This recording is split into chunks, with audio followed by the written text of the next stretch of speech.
Me vine al centro de la capital, la zona norte, la zona más linda, para hablar con Martín Tetaz, un economista, diputado de la Nación. Explica muy bien todo lo que es la economía, su visión política, así que seguramente este mano a mano le va a encantar. Martín, contame un poquito cuándo pensaste por primera vez en los números, en la economía, en la matemática, en el dinero que te llevó después a convertirte en economista, ¿no? Mira, siempre desde chiquitito tuve cierta habilidad con los números, me gustaba hacer cuentas en el aire, cuando era muy chiquito la diversión de mis viejos y de mi familiar era... Hacer números. Sí, hacer juegos de números. Cuentas, de esas cosas que yo ahora hago con los chicos míos, ¿no? ¿Tus padres tienen relación con las matemáticas? No, nada. Mi vieja abogada, mi viejo escribano, nada que ver. Y después sí, yo era pibe cuando empecé a militar en el radicalismo y fueron los últimos años de Alfonsín. Y no le iba bien en la economía, entonces yo dije, bueno, me tengo que hacer fuerte, quiero entender esto que le pasó a Alfonsín, que le está pasando a Argentina, que no vuelva a pasar una cosa así, no entendía nada de lo que estaba pasando, quería poder entender la inflación, los problemas que tenía Argentina. Mirá, ahora pasaron prácticamente ese momento, qué sé yo, del 89 te estoy hablando, y bueno, pasaron 30 años y siguen los mismos problemas en Argentina. Siguen los mismos problemas. ¿Por qué en la Argentina tenemos este problema crónico, esta enfermedad crónica que se llama inflación, déficit y que no nos permite crecer en definitiva, ¿no? Porque los políticos se entretuvieron buscando chivos expiatorios del problema que nunca hacían que ellos tuvieran que recortar, que nunca hacían que ellos tuvieran que dejar de emitir y dejar de usar. Es relativamente fácil para un político tener la maquinita, porque entonces las presiones políticas se resuelven levantando. Imprimiendo. Sí, imprímale. Viene un gobernador y te pide más, viene un intendente, te pide más, vienen los gremios, todos piden, ¿viste? Debe ser jodido ser presidente porque estás en un lugar donde todos te piden. Pero la tarea de ser presidente en general, en cualquier país del mundo, generalmente es decir que no. El 99% de las veces. Claro, porque no es tuya. Porque no hay recursos, claro. No es recurso propio, no es la mía. Son limitados además claro. Los recursos. Entonces, pero cuando vos tenés la maquinita, ¿cómo le decís que no? Vamos, no estás empoderado para decir que no, porque te van a decir, pero escúchame, si imprimiste 3 billones, ¿qué te cuesta imprimir 100.000 más para mí? ¿Ningún político puede decir no o se le inestabiliza la situación y lo tienen que desplazar? Menem en los 2 primeros años quiso hacer la misma pantomima, pensó que podía seguir con la joda y tuvo una hiperinflación. Todos se acuerdan de la hiperinflación de Macri, pero nadie de Alfonsín, pero nadie se acuerda de la hiperinflación de Menem, ¿no? Y Menem tuvo su hiperinflación y ahí giró 180 grados, fue a buscarlo a caballo, puso la convertibilidad y la convertibilidad implicaba que ya no podías emitir más. Entonces ahí fue el primer gran gesto. El segundo, mirá, de manera increíble, fue el de Remes Lenikov. Remes, ¿qué hizo? 2001. 2002. Remes hizo un ajuste brutal en la economía. Entonces, ese ajuste brutal le dejó servido en bandeja a Néstor después cuando asume la posibilidad de tener prácticamente 4 años sin tener que hacer ningún recorte, sin tener que hacer ninguna... Al contrario, ya le habían hecho todo el proceso de ajuste.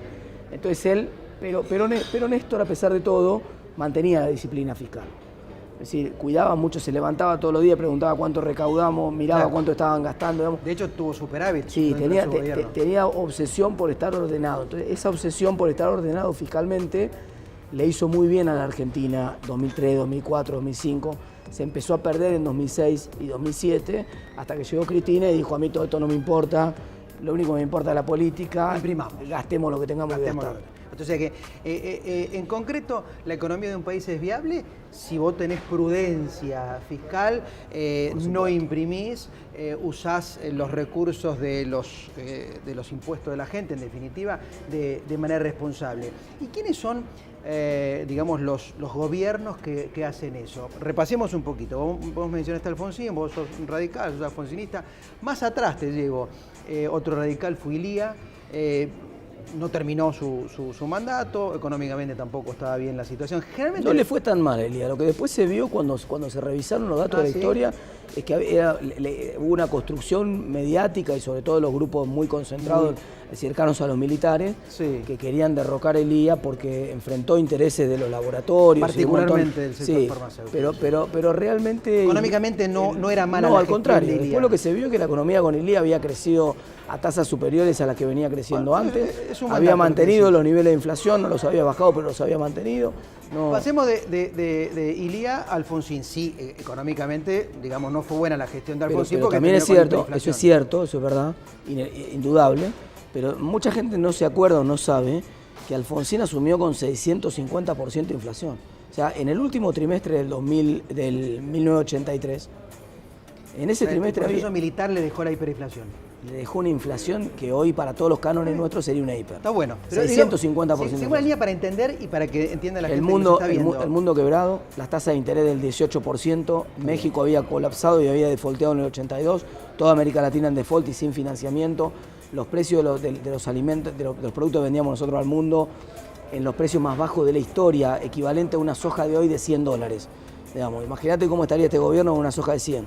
Eso es lo que le tocó a Alfonsín. Después, por supuesto, acertó con la convocatoria de Surruil y la idea del Plan Austral, eso fue un giro a la razonabilidad, por decirlo de alguna manera, y después, entre las condiciones más errores propios, desembocó en un mal manejo de la economía, sobre todo en los últimos 2 años, que todos conocemos, que no terminó bien. Bueno, sigamos repasando. Me explicaste Ilía, me explicaste Alfonsín, explícame de la Rúa, el tercer gobierno radical que tampoco termina. De la Rúa agarró la momia podrida de la convertibilidad, ¿no? Esa era una momia podrida.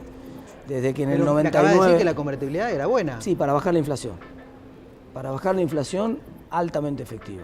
No hay un remedio más efectivo que dolarizar la economía para bajar la inflación. O sea, termina, hay un poquito de inercia, que fue lo que le pasó en el 91 o 92 a Argentina, pero en el 93 ya no teníamos inflación. Entonces, muy efectivo para bajar la inflación. Pero te deja atado a una moneda que no es la tuya. La convertibilidad o la dolarización son el mismo bicho, ¿no? Distintas cepas del mismo bicho. Todo dólar. Te deja atado al dólar. Y entonces, ¿qué pasó en el 99? Devaluó Brasil. Brasil pegó una devaluación brutal en enero del 99. Y ahí Argentina quedó completamente descolocado. En el 99 las empresas empezaron a irse a Brasil. Hubo un éxodo masivo de empresas a Brasil. Empezó a subir el desempleo, empezó a caer la inversión. Los números de Argentina, que estaban muy al filo, los números fiscales de Argentina, bueno, Argentina empezó a tener déficit de vuelta porque no tenía recursos, porque se había frenado la economía. Los inversores empezaron a ver que Argentina no tenía salida y se empezaron a ir. Cuando tenés una caja de conversión, el modelo que tenía Argentina monetario, la salida de los inversores es equivalente a una política monetaria contractiva. Te seca de la plaza, te deja sin billetes y sin plata. Y por lo tanto, sin plata en la economía entró en una recesión formidable de la cual no pudo salir nunca. Y de la Rúa tampoco estaba bien, no era el de la Rúa que había sido senador más joven de la historia, jefe de gobierno, era un de la Rúa que tenía algunos problemas de salud, que no estaba del todo bien, y la alianza política que lo llevó a de la Rúa al gobierno. La renuncia de Chacho Álvarez. La renuncia de no Chacho terminó Álvarez también lo afectó mucho, entonces la alianza era muy endeble también. Digamos, Macri heredó la década ganada, ya dice que el kirchnerismo se ocupa de decir eso. La década ganada son en realidad 8 o 9 años entre el 2002, octubre del 2002, Sí. que empieza a crecer la economía, y noviembre del 2011, diciembre del 2011. Desde ahí la economía está estancada. Crece un año, cae el otro, crece un año, cae el otro. 4 años antes que la suma ya Sí. venía mal la economía. Sí, Es que es el segundo mandato de Cristina. Además venía acumulando Cristina. Vos acordate que Cristina pierde 2009 y cuando pierde la elección de 2009 decide empezar con los desequilibrios. Entonces dice, bueno, el dólar no se mueve, pero teníamos 25% de inflación. Entonces acumula en 2 años 53% de atraso cambiario. Ni Martínez Dios hizo un atraso cambiario tan grande. Hay que plata dulce. Con esa plata dulce gana las elecciones del 2011.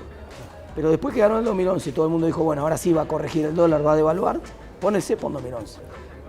Ahora, vos lo que me estás diciendo es que en todos los ejemplos, la política, digamos, está por encima de la economía. Sí. Vos podés venir con tu librito, el licenciado, Así el es. doctor Martín Tetaz viene con su proyecto para que la economía argentina funcione, y el político puede tomar toda una parte, nada, o a mitad de camino decir, bueno, cambiamos de librito, ¿no? Con lo cual, en definitiva, vos tenés que hacer algo que sea técnicamente solvente, pero políticamente viable. Esto es importante, porque es condición necesaria que sea técnicamente solvente.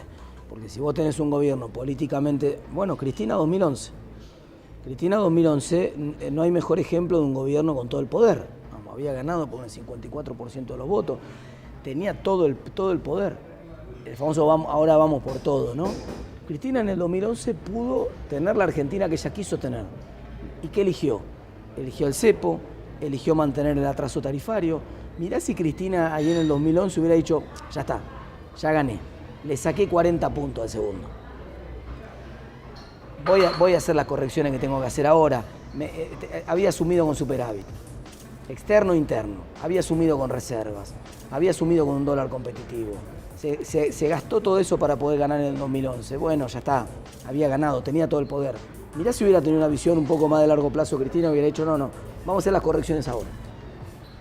Argentina hubiera sido otro, hubiera esquivado buena parte de las crisis que vinieron después. Se perdió una oportunidad. Ahora, el tema laboral es clave, siempre todos los gobiernos lo hablan. ¿Cuál para vos es el rol que tienen que tener los sindicatos en esto para que la economía funcione y al trabajador le alcance el salario? No, está bien. Yo creo que los sindicatos tienen un rol fundamental en defender las condiciones de trabajo de los trabajadores y tienen un rol artificial, producto de la inflación en Argentina.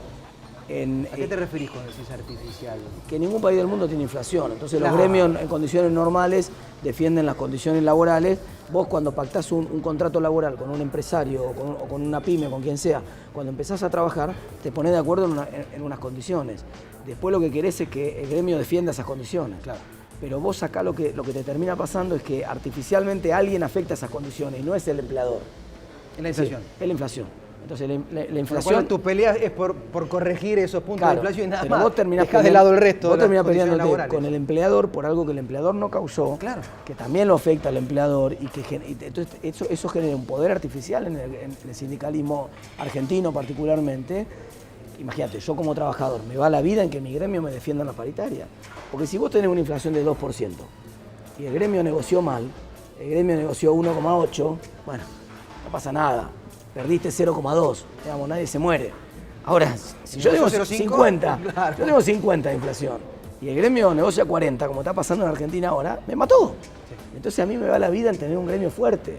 Digamos, los gremios fuertes en Argentina para el trabajador obviamente son fundamentales, pero eso, buena parte de esa fortaleza de los gremios está artificialmente construida sobre la base del fenómeno de la inflación.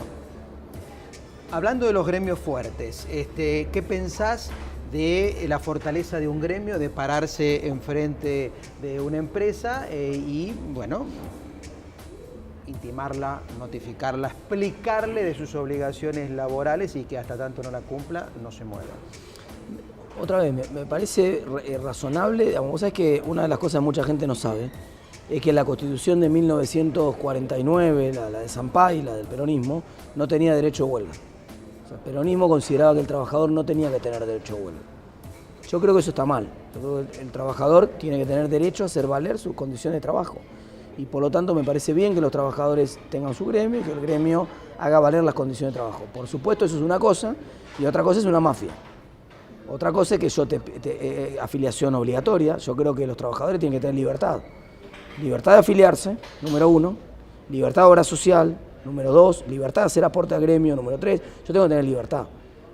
Si con libertad yo acepto que quiero estar en un gremio y hago un aporte voluntario a ese gremio y elijo la obra social voluntariamente de ese gremio, buenísimo. Y ese gremio defiende mis intereses, buenísimo. Otra cosa es que ese gremio extorsione a un empresario porque quiere que contrate 10 personas más, como pasaba con la Walker en La Plata, o que extorsione a un empresario porque quiere que los trabajadores se afilien coercitivamente a su gremio, como le pasó a Mercado Libre en su momento. Entonces, por supuesto, eso no es gremio, esos son mafias.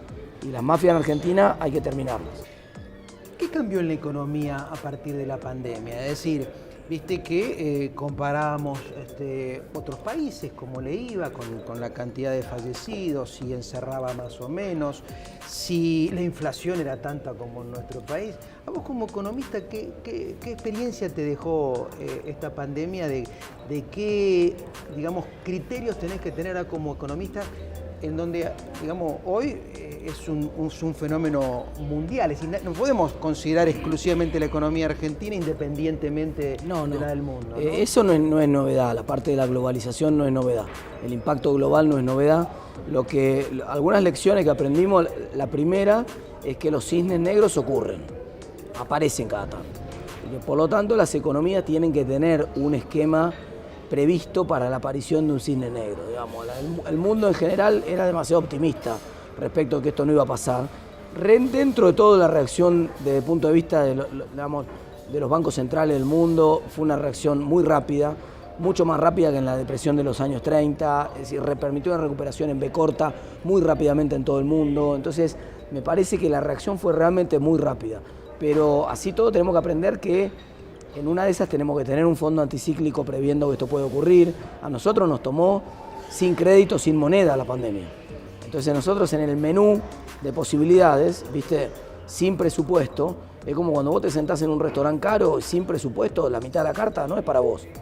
¿Viste? La mitad de la carta tenés que empezar a mirar las pastas y no mirar las carnes. Tenés que empezar a mirar la gaseosa y no los vinos, porque no te da la plata para pagarte un bife con un vino tinto, digamos. Entonces, Argentina no le daba la carta para una cuarentena de 9 meses o un año, porque no teníamos manera de pagarla. Entonces, y esa lección también queda clara. Tuve la ilusión de que, bueno, no pasaba nada, podíamos imprimir, las leyes económicas no afectaban a la Argentina, ya está. Lo que me decís es que la salud no puede tratarse independientemente de la economía, vos tenés que atender ambas. Creo que eso quedó saldado, digamos, el dilema, el falso dilema al inicio de la pandemia, o salud o economía, quedó demostrado muy rápido, salvo en Argentina todavía se seguía discutiendo, pero en el mundo quedó demostrado muy rápido que eran las dos, que era salud y economía. Digamos. Claro, hablamos de los gremios, ahora hablemos de las pymes. Las pymes fueron las más afectadas en la pandemia. Son las que más posibilidad tienen de generar empleo, pero muchas veces uno ve que son las que menos políticas reciben concretas de los gobiernos en general para, digamos, crecer y lograr el objetivo de desarrollarse y aspirar a dejar de ser pyme. ¿Qué hay que hacer? Mira, las pymes son el 99% de las empresas, 650.000 en Argentina, y concentran aproximadamente el 70% del empleo. Pero lo más interesante es que son las únicas que tienen capacidad de expandir el empleo. Porque la mayor parte de los problemas laborales en la Argentina, a las empresas grandes no los afectan tanto. Vamos, ejemplo, la litigiosidad laboral es un problema muy grave en las pymes, muy grave. Hoy cuando vos hablas con cualquier pyme, no importa el sector de la actividad económica, no importa la provincia, la región del país, todos te dicen algo que es muy grave. Te dicen, tengo miedo de contratar, quiero contratar, tengo para expandir, quiero abrir un local nuevo, si es un gastronómico. Pero no contrato porque tengo miedo al juicio. Exacto. Eso está mal. Eso está mal. ¿Vos vas a ser diputado? Sí, hay que hacer una ley laboral para las pymes. Las pymes no pueden tener el mismo tratamiento que tiene una empresa de 500 empleados, tiene que tener un tratamiento laboral distinto. La pyme tiene que tener libertad para contratar y para cesar la relación laboral cuando no le va bien. Una pyme, ¿qué tiene que pasar? ¿Qué es lo que pasa en un bar? Digamos. Si te empieza a ir bien en el bar, ¿vos qué más querés que contratar gente? Claro, ¿Querés contratar más mozo, más cocinero? Pero si el bar se te viene a pique y se te cae a pedazos, probablemente sea porque el bar de la esquina ahora se empezó a poner de moda. Entonces, en el bar de la esquina están contratando, en el tuyo no. Y lo que normalmente pasa en una economía dinámica es que hay el bar que no le va bien, porque pasó de moda o por lo que fuera, lamentablemente cierra la persiana, y el bar que le va mejor abre 2 bares más y tiene sucursales y se expande y crea empleo, digamos, así funciona la economía normal. O sea, tu proyecto de ley sería, digamos, facilitar el ingreso a la registración laboral y la salida también eventualmente si la circunstancia no le da porque dejó de estar de moda el bar. Por supuesto, hay que cumplir la Constitución y la Constitución impide el despido arbitrario. Esto no quiere decir, lo que estoy hablando es lo que pasa en la mayor parte del mundo desarrollado, en particular en los países nórdicos, que son los que a mí me gustan en términos de modelo laboral. En los países nórdicos la empresa, cuando le va mal económicamente, puede cesar la relación laboral, pero no por la cara que vos tenés. Vamos, yo no te puedo despedir a vos porque vos sos peronista y yo soy radical. O porque vos un día me contestaste mal a la mañana. Sí, no puede ser arbitrario. O porque vos tenés piel de un color distinto que la mía. Ahí me lleva, ¿no? Martín, un tema que se está discutiendo mucho, que es la indemnización. ¿Sí o no? ¿Estás a favor o en contra? Mirá, hay dos grandes sistemas en el mundo. Indemnización y otros países tienen seguro de desempleo. A mí me gusta más el modelo de seguro de desempleo, que es el de los nórdicos que te contaba. ¿Por qué? Porque el seguro de desempleo protege mejor al trabajador. Se cobra inmediatamente. Si vos estás en una pyme, que la mayoría de los despidos, y la pyme quiebra, no hay indemnización que valga, no cobras nunca más. Y si es una empresa grande que que vas a juicio, capaz que cobras dentro de 2 años, con suerte. Entonces, en cambio, con el seguro de desempleo estás inmediatamente protegido. Y además el objetivo del seguro de desempleo es que vos te reintegres rápido en el mercado de trabajo. Hay una contraprestación en términos de capacitación que tenés que hacer y el Estado te ayuda a reincorporarte rápidamente en el mercado de trabajo. La indemnización, la experiencia nuestra de los 90 fue muy mala. Porque en los 90 hubo despidos masivos, Sí. ¿te acordás? Con las privatizaciones, Sí, entonces ponían un parripollo o una cancha de ¿Qué hacía con indemnización? Te ponía un kiosco, un remis. ¿Cuántos vimos que se fundieron con el remis, con el kiosco, y que no es lo que sabían hacer? Entonces, ese modelo de indemnización fracasó en Argentina. Seguro de desempleo, lo tuyo a es mí me seguro de gusta más el seguro. ¿El Estado de lo maneja o en los convenios colectivos de trabajo el seguro, puede el seguro, incorporarse? no, el seguro de desempleo tiene un aporte del empleador, que es el que sostiene el seguro, y lo complementa el Estado en el caso de que sean trabajadores de muy bajos ingresos o en el caso de que sean trabajadores que recién empiezan y que no hicieron un aporte suficiente. Entonces, El trabajador no paga ese seguro de desempleo. No, lo paga el empleador. Lo paga el empleador y parte el Estado. Bueno, interesante. Te aprovecho para que me cuentes algunos tips para ahorrar. ¿Cómo hago para que mis pesitos me duren, mis dólares? ¿O en qué me recomendás? Algo que seguramente te preguntan día a día, ¿no es cierto? ¿Qué hacer para que el ahorro no se pierda y no pierda valor? Vos sabés que en el mundo masivamente la clase media en general ahorra en instrumentos del mercado de capitales, en la bolsa, en bonos. Mirá vos, ya pasó eso en ladrillo. En el mundo pasa eso. Bolsa. En Argentina el mercado de capitales está destruido, no hay mercado de capitales. Hay solo 400.000 cuentas comitentes que son las que operan en acciones y en bonos, prácticamente nadie la tiene. Pero ya hay 2 millones de cuentas de criptomonedas en Argentina. La criptomoneda es algo recomendable. La gente está empezando cada vez más a poner sus ahorros por muchas razones. La primera, porque no hay posibilidades alternativas en el mercado de capitales. La segunda, por practicidad. Es muy fácil abrir una cuenta en un exchange que vende criptomonedas. Transfiero desde mi home banking y estoy comprando Bitcoin, DAI, Ether, las principales criptomonedas muy rápidamente. ¿No hay peligro que ese sistema informático que las maneja, después un hacker lo borre y te quedes sin criptomonedas? Tiene una protección todo el sistema que está construido sobre una estructura de bloques que validan las transacciones de manera descentralizada. O sea que el hacker tendría que atacar de manera descentralizada, siempre que vos tengas tu dinero dentro de una billetera. Entonces ahí no pasa nada. Ahora, dentro de los principales portales, que son los que compran y venden, sí, si vos dejas la plata en ese portal, hay un riesgo de que ese portal tenga algún problema. Sí, ese riesgo está, como está el riesgo de un banco donde vos dejás la plata también, ¿no? Entonces, el riesgo me parece más grande, sin embargo, en criptomonedas, es que muchas de ellas son muy volátiles. Típicamente el Bitcoin. El Bitcoin es una moneda que como reserva de valor, digamos, para el mediano plazo puede ser, en el corto plazo vos comprás y no sabés si mañana hoy vale 62, mañana puede valer 40 o 80. Entonces, y en el largo plazo sí, ahí o tampoco sabés. En el mediano plazo, dije yo, sí, es probable que sea una buena idea. Sí. En el largo plazo, seguramente el futuro va a ser cripto, claro, pero nadie sabe cuál. Vamos, hay en cambio algunas monedas dentro de las criptos que se llaman monedas estables, o stablecoins, es la forma en que se las conoce. Por ejemplo, el DAI o el USDT. Esas monedas son monedas que tienen una convertibilidad 1 a 1 con el dólar y por lo tanto vos podés ahorrar en esas monedas y es lo mismo que ahorrar en dólares, pero mucho más fácil. Bueno, entonces todas las criptomonedas lo explicaste bien. Y las acciones, eso de comprar acciones de compañías, ¿es fácil?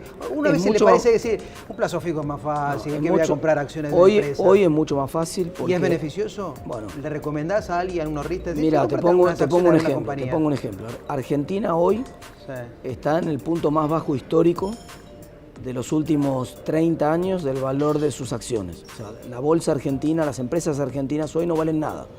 ¿Por qué? Porque el dólar está estratosférico, porque las condiciones de incertidumbre de la economía son muy grandes, porque el Estado mete mano y regula muchas de esas economías mal, entonces muchas de esas empresas mal.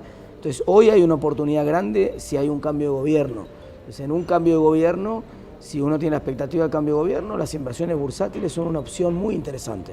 en Argentina. Bueno, vos me llevaste al cambio de gobierno, ¿no es cierto? El año 23 son las presidenciales. Te voy a dar algunos nombres y vos me decís qué pensás, qué chance tienen. Mauricio Macri. Mauricio Macri es una figura muy potente de la oposición y tranquilamente puede ser candidato, creo que va a querer serlo, es posible. Patricia Bullrich. Probablemente hoy tenés tres figuras que son las que están top en imagen en el país. Horacio Rodríguez Larreta, Patricia Bullrich y Martín Lustó. Esas tres imágenes, tres personas, cualquiera de esos tres puede ser presidente tranquilamente, y Patricia además tiene muy afianzado su núcleo duro, digamos, tiene un perfil muy fuerte que la posiciona muy bien políticamente en este momento Argentina. Cristina Fernández de Kirchner. Bueno, Cristina es un animal político formidable. Es el rey de la selva, ¿no? Para mal, lamentablemente. Usa ese poder político para mal, pero la verdad que nadie puede negar su enorme capacidad de construir, de mantener, de renovar ese poder. Fíjate la experiencia de 2019, en el 2017, si uno miraba 2 años atrás o antes, uno decía no hay ninguna posibilidad de que Cristina vuelva al centro político de la Argentina, y sin embargo se reinventó, puso a Alberto Fernández como su testaferro político y mantuvo su capital político protegido. Entonces me parece que es una figura siempre para respetar. ¿Cuál es, resumidamente, tu modelo político-económico? Mi modelo es Alberdi, es la Constitución del 53. La libertad por encima de todo. Sí, es un modelo con libertad, con república, con balance de poderes, un modelo que le sacaba al Poder Ejecutivo las 4 facultades económicas más importantes: la capacidad de emitir dinero, la capacidad de fijar impuestos, la capacidad de colocar deuda y la capacidad de determinar los gastos. Las 4 funciones más importantes en economía, Alberdi se las dio al Congreso. Ese equilibrio republicano con el que soñó Alberdi, que efectivamente tuvo Argentina durante muchos años, es el modelo que a mí me gusta. Bueno, ahí está. Ahora usted hará el balance. Joven diputado, explica muy bien, ¿no es cierto? La docencia la expone minuto a minuto. Así que, bueno, se lo dejo hasta una próxima entrevista. Hasta allá.